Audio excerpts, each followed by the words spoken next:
الله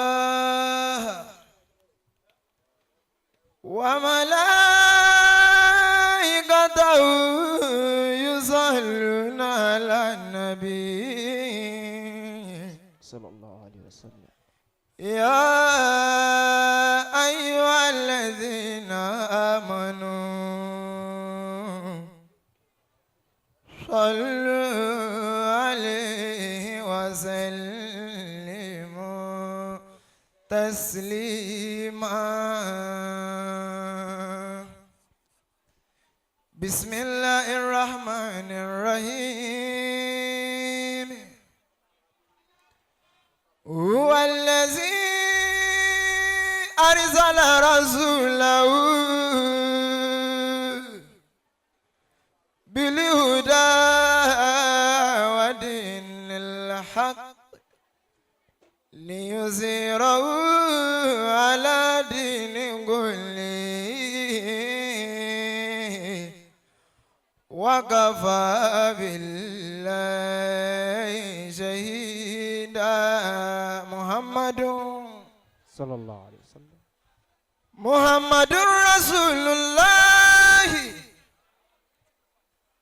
محمد رسول الله والذين معه أشداء على الكفار رحماء بينهم تراهم ركعا سجدا يبتغون فضلا من الله ورضوانا سيماهم في وجوههم من أثر السجود ذلك مثلهم في التوراة ومثلهم في الإنجيل في الإنجيل كزرع أخرج شطأه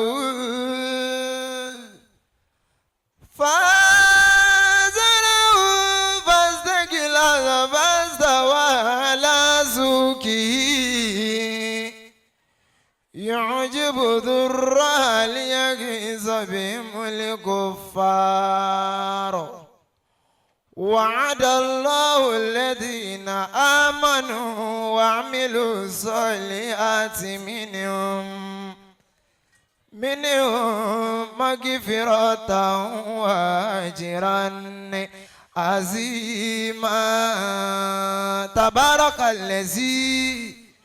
تبارك الذي جعل في السماء بروجا وجعل فيها سراجا وقمرا منيرا صدق الله العظيم. الله أكبر. bọ̀yẹ́ kí wọ́n lè bẹ̀ ọ́ kó o tó gbé ọlọ́run tóbi pé Allahu Akbar. Allahu Akbar.